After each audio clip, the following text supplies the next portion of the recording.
Morning प्यारे विद्यार्थियों। हम लोग अब पढ़ेंगे जैव विविधता के प्रतिरूप, यानी कि जैव विविधता की कितनी मात्रा कहाँ पर कैसे पाई जाती है, इसके बारे में अध्ययन करेंगे। जिसमें से हम लोग अक्षांशीय प्रवणता के बारे में पहले पढ़ेंगे।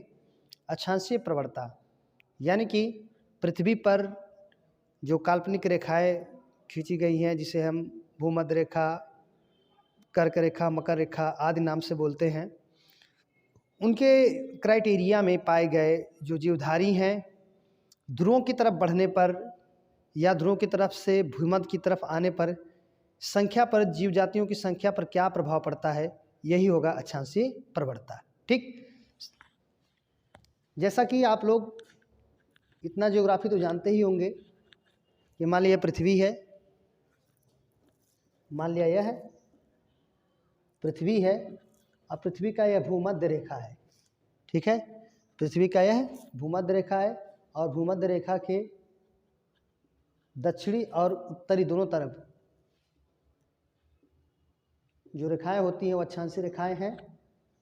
तो ईस्ट, वेस्ट, नॉर्थ, साउथ, पूरब, पश्चिम, उत्तर, उत्तरी ध्रुव लिख दीजिए और यहाँ दक्षिणी ध्रुव, ये तो आप जानते होंगे। तो हम यहाँ पर स्टडी करेंगे क्या होता है।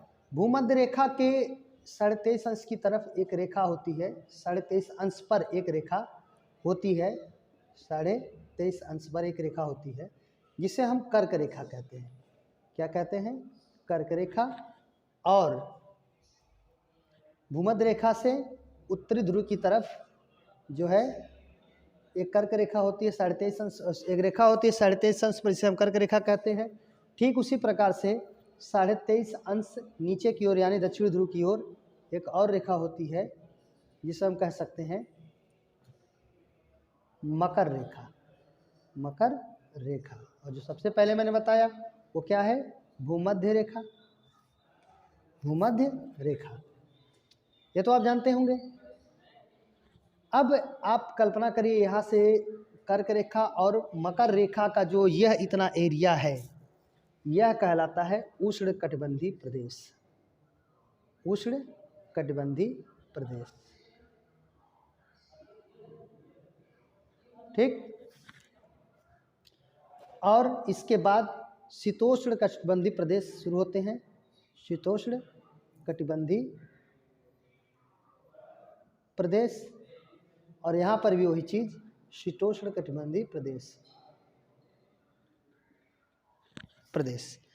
ध्रुवों पर शीत प्रदेश पाए जाते हैं, ध्रुवों पर शीत प्रदेश पाए जाते हैं।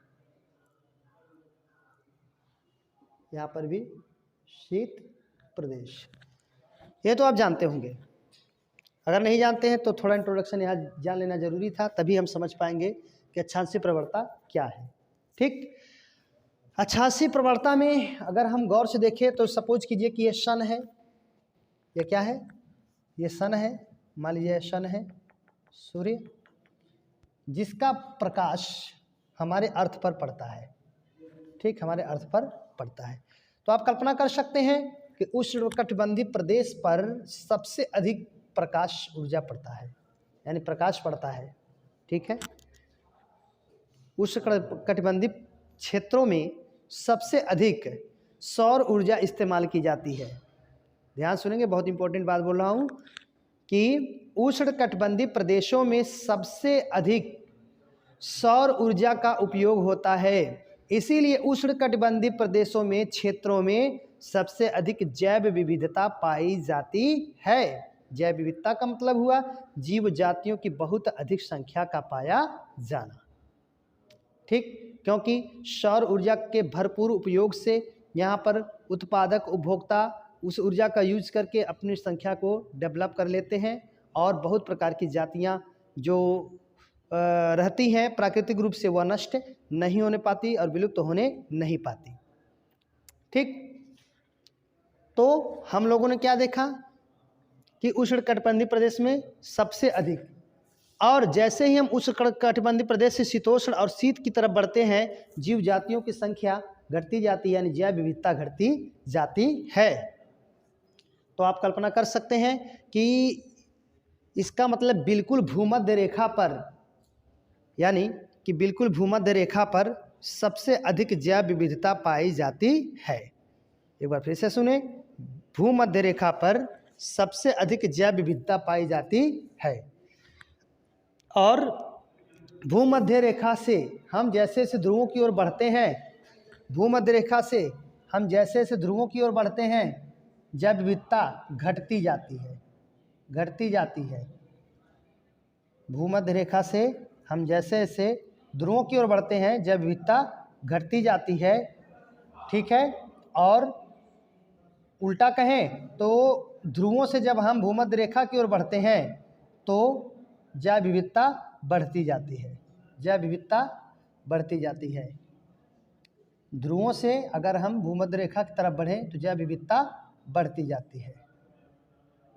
ठीक, जिसका सबसे बड़ा कारण मैंने बताया कि भरपूर सौर ऊर्जा का पाया जाना। ठीक, तो यहाँ पर सौर ऊर्जा का भरपूर उपयोग होता है जिससे जैव विविधता बनी रहती है।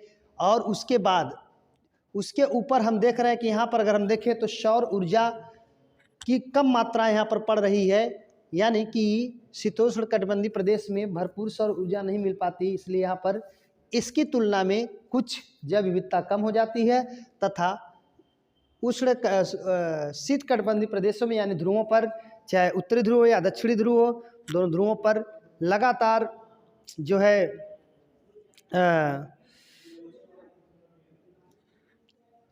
हिम आच्छादित रहते हैं, जिसकी वजह से जो है जीवों का जीवन वहाँ पर कठिन होता है अथवा असंभव जैसा होता है, इसलिए वहाँ पर जैव विविधता बहुत कम होती है। ठीक, अब अगर हम बात करें कि जैव विविधता जो है भूमध्य रेखा पर एकाध भूमध्य के इर्द गिर्द पाए जाने वाले क्षेत्र की अगर हम बात करें तो कोलंबिया लगभग यहाँ कहीं होगा भूमध्य रेखा पर। कोलंबिया में एक एग्जाम्पल अब हम लोग देखते हैं, कोलंबिया में जो है लगभग 1400 पक्षियों की जातियाँ पाई जाती हैं, 1400 पक्षियों की जातियाँ पाई जाती हैं। ठीक, 1400 पक्षियों की जातियाँ पाई जाती हैं। और अगर भारत की बात करें तो भारत का अधिकांश हिस्सा जो है उष्णकटिबंधीय प्रदेश में ही पड़ता है। तो भारत की अगर बात करें तो यहाँ पर लगभग 1200 पक्षियों की जातियाँ पाई जाती हैं, 1200 पक्षियों की जातियाँ पाई जाती हैं। ठीक, आई बात समझ में। अगर हम बात करें कोलंबिया की तो कोलंबिया में 1400 पक्षियों की जातियाँ, और अगर बात करें हम भारत की तो 1200 पक्षियों की जातियाँ पाई जाती हैं। साथ साथ अगर हम यहाँ कहीं न्यूयॉर्क है, अगर न्यूयॉर्क की बात करें तो वहाँ पर हम क्या देखेंगे कि 105 यहाँ कहीं न्यूयॉर्क मान लिया 105 पक्षियों की जातियाँ पाई जाती हैं। ठीक, और अगर ग्रीनलैंड की बात करें, अगर हम ग्रीनलैंड की बात करें तो ग्रीनलैंड में लगभग पक्षियों की जातियाँ 56 होती हैं। ग्रीनलैंड यहाँ कहीं है, 56 पक्षियों की जातियाँ होती हैं। और अगर हम इस पूरे बात को अगर प्रवणता के रूप में देखें तो हम ये समझ सकते हैं कि जो बिल्कुल भूमध्य पर है वहाँ पर 1400 पक्षी जातियाँ हैं, यानी कि सबसे अधिक यही दिख रही हैं। और जैसे जैसे हम ध्रुवों की तरफ बढ़ रहे हैं, ध्रुव तो हमारा चाहे जहाँ से बढ़ सकते हैं, जैसे ये तो भूमध्य रेखा, तो यहाँ से भी देखिए अगर हम ध्रुव की तरफ बढ़ रहे हैं तो यहाँ पर 1200 पक्षी हो जा रहे हैं, कम हो गई। यहाँ पर 105 और कम हो गई जो शीतोष्ण प्रदेश में पड़ रहा है। ठीक है, न्यूयॉर्क। और उसके बाद ग्रीनलैंड में देखें तो 56 पक्षियों की जातियाँ मात्र पाई जा रही है। ठीक है, तो ये है प्रवणता। ठीक है, आई बात समझ में। अक्षांशीय प्रवणता जो है एक जैव विविधता के एक प्रतिरूप हमने पढ़ा, अक्षांशीय प्रवणता, जिसमें हम देख रहे हैं कि जीवों की संख्या यानी जैव विविधता भूमध्य रेखा से ध्रुवों की तरफ बढ़ने पर घटती चली जाती है, या यूँ कहें कि ध्रुवों से भूमध्य रेखा की ओर आने पर बढ़ती चली जाती है। ठीक, आई बात समझ। जिसका सबसे बड़ा कारण बताया गया सौर ऊर्जा। ठीक, या सूर्य का प्रकाश। ठीक, और अगर अमेरिका के अमेज़न जंगल की बात करें, जहाँ पर पृथ्वी पर सर्वाधिक जैव विविधता वाला क्षेत्र जो है पृथ्वी पर, वो अमेरिका का अमेजन जंगल है। अमेरिका के अमेजन जंगल में अगर बात करें, दक्षिणी अमेरिका का अमेजन जंगल की अगर बात करें तो वहाँ पर लगभग 4,000 पौधे की प्रजाति पाई जाती है, लगभग 3,000 मत्स्य की प्रजाति पाई जाती है, मत्स्य माने मछली की प्रजातियां पाई जाती हैं, ठीक। और लगभग 1300 लगभग पक्षी की प्रजातियां पाई जाती हैं, लगभग पक्षी की प्रजातियां पाई जाती हैं, तथा 427 यहाँ नहीं दिखाई दे रहा है, यहाँ लिख दे, बगल में दिखाई देगा, लगभग 427 स्तनधारी यानी मैमेलिया पाए जाते हैं, स्तनधारी 427 लगभग सरीसृप उभयचर पाए जाते हैं, एम्फीबियंस उभयचर। जातियों की बात हो रही, ध्यान देंगे 378 जातियां लगभग सरीसृप की यानी रेप्टिलिया की पाई जाती हैं, सरीसृप की पाई जाती हैं, और 1.25 लाख यानी 1,25,000 से भी अधिक अकशेरुकी प्राणी पाए जाते हैं। 1,25,000 से भी अधिक अकशेरुकी प्राणी पाए जाते हैं। कहाँ? अमेरिका के अमेजन जंगल में। तो यह है जैव विविधता। तो जैव विविधता का यह क्या था, हम लोग किसका अध्ययन किया? अक्षांशीय प्रवणता का अध्ययन किया। अब हम लोग आगे अध्ययन करेंगे अगला जातीय क्षेत्र संबंध। तो जातीय क्षेत्र संबंध में अब हम लोग जो हमारा दूसरा है जैव विविधता के प्रतिरूप में जातीय क्षेत्र संबंध, इसमें कैसे जैव विविधता होती है इसके बारे में जानेंगे, ठीक। तो आइए देखते हैं। एक बहुत बड़े प्रकृतिविद और भूगोल शास्त्री जर्मन के थे अलेक्जेंडर वान हम्बोल्ट। याद रखें, अलेक्जेंडर वान हम्बोल्ट ये जर्मनी के बहुत प्रसिद्ध प्रकृतिविद और भूगोल शास्त्री हैं।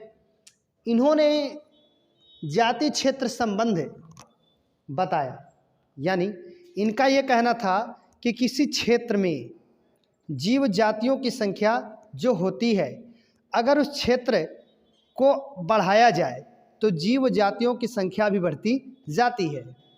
फिर से सुने, किसी क्षेत्र में कुछ जीव जाति होंगे, लेकिन उस क्षेत्र का दायरा बढ़ाया जाए, वह एरिया बढ़ाया जाए तो जीव जातियों की संख्या बढ़ती जाती है। लेकिन बढ़ती ही चली जाती है, यह सत्य नहीं है, क्योंकि इनका मानना था कि किसी क्षेत्र में पाए जाने वाले जीव जाति का क्षेत्र यदि बढ़ाया जाए तो कुछ हद तक जीव जातियों की संख्या बढ़ती जाती है। एक समय ऐसा आता है कि क्षेत्र बढ़ाने पर भी जीव जातियों की संख्या उतनी ही रहती है।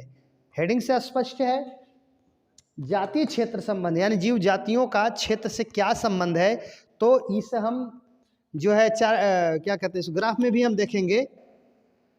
तो आपने समझा कि जो अलेक्जेंडर वान हम्बोल्ट थे उनका मानना था, और है सत्य भी है, कि किसी एरिया में पाए जाने वाले जीवधारी का अगर एरिया बढ़ाया जाए तो वहाँ पर जीव जातियों की संख्या बढ़ती जाती है, और एक समय ऐसा आता है कि जीव जातियों की संख्या कांस्टेंट हो जाती है, स्थिर हो जाती है। इस ग्राफ के माध्यम से इस बात को हम समझते हैं। इस एरिया पर जो एक्स एक्सिस है और ये वाई एक्सिस है, इसे तो आप लोग मैथ में अच्छी तरह से पढ़े होंगे, जानते होंगे। एक्स एक्सिस, वाई एक्सिस यानी एक्स अक्ष, वाई अक्ष। तो उन्होंने मान लिया जो है क्षेत्र पर एरिया यानी एक्स एक्सिस पर क्षेत्र को दिखा दिया गया, एरिया को दिखा दिया गया, और वाई एक्सिस पर स्पेसीज रिचेज दिखा दिया गया, यानी जाति समृद्धि दिखा दिया गया। तो यहाँ हम क्या देख रहे हैं कि हम क्या कर रहे हैं, क्षेत्र बढ़ा रहे हैं। देखिए इधर आने का मतलब हम क्षेत्र को क्या बढ़ा रहे हैं। तो जब क्षेत्र बढ़ा रहे हैं तो क्या हो रहा है, जाति भी बढ़ रही है। देखिए हम ऊंचाई की तरफ बढ़ रहे हैं तो जाति भी बढ़ रही है, और हम इधर बढ़ रहे हैं तो क्षेत्र भी बढ़ रहा है, ठीक। लेकिन एक ऐसा समय आता है कि काफ़ी अधिक मात्रा में जाति समृद्धि बढ़ जाती है, लेकिन एक समय ऐसा आता है कि जाति कांस्टेंट हो जाती है। अब ये ऐसे ही चलती रहेगी, लेकिन यह ऊंचाई पर अब नहीं जाएगी। और ऊंचाई पर न जाने का, किस ऊंचाई पर, इस ग्राफ में जो हम ऊंचाई देख रहे हैं y अक्ष की ऊंचाई पर, जिस पर हम जाति समृद्धि दिखा रहे हैं, यानी कि जाति अब बढ़ेगी नहीं, कांस्टेंट हो गई। ठीक, तो जाति समृद्धि अब कांस्टेंट हो गई। ऐसा मानना था अलेक्जेंडर वन हम्बोल्ट का कि किसी भी क्षेत्र को यदि बढ़ाया जाए तो उसमें जीव जातियों की संख्या बढ़ती जाती है, लेकिन एक समय ऐसा आता है कि जीव जातियों की संख्या अब स्थिर हो जाती है, कांस्टेंट हो जाती है। ठीक, और यहाँ पर यह एक नंबर का प्रश्न उठता है कि यह जो होता है जाति क्षेत्र संबंध, वह आयताकार अति परिवलयाकार होता है, रेक्टेंगुलर हाइपरबोला होता है। रेक्टेंगुलर हाइपरबोला का मतलब आयताकार अति परिवलयाकार क्यों है? क्योंकि यहाँ पर आप देख रहे हैं कि यह बहुत बड़ा परवलय बना रहा है। परवलय मतलब एक ऐसी लाइन जो गोलाई में होती चली जाए। ठीक है, और आयताकार रूप में भी है, देख सकते हैं आप, आयताकार रूप में भी है। ठीक, तो यह पूछा जाता है कि जाति क्षेत्र संबंध कैसी होती है, तो बोलेंगे आयताकार अति परवलयाकार, या अंग्रेजी में बोलेंगे रेक्टेंगुलर हाइपरबोला होती है। ठीक, अब इस संबंध को हम प्रस्तुत कर सकते हैं एक सूत्र से, S=CA/Z। ठीक, जिसको लागार्थम में ले आते हैं तो log S = log C। आप तो ये मैथ में जानते होंगे कि log S, इधर दोनों तरफ log ले लिया जाए तो log S, यह मल्टीप्ली के रूप में है तो log C मल्टीप्लाई प्लस बन जाता है, और जो पावर होता है वो आगे आ जाता है Z, और जो बचता है वो पीछे लिखा ही जाता है log A। तो log S = log C plus Z log A, जिसमें अगर हम संकेताक्षरों की बात करें कि इस अक्षर से क्या संकेत किए गए हैं, तो यहाँ पर कह सकते हैं S क्या है, जाति समृद्ध स्पीशीज रिचेज है। C क्या है, Y इंटरसेप्ट है, अंतखंड है, Y अक्ष पर कटा अंतखंड है C, और क्षेत्रफल है A, तथा स्लोप ऑफ लाइन Z से निकाला जाता है। ठीक, Z का मान जो होता है वो फिक्स होता है सामान्य क्षेत्र के लिए। यह 0.1 से 0.2 कांस्टेंट है, ये रखा जाता है मान। ठीक, और बड़े क्षेत्र के लिए जैसे महाद्वीप हुआ, काफ़ी बड़े क्षेत्र में जो है हमें S की वैल्यू निकालनी, जाति समृद्धि निकालनी है।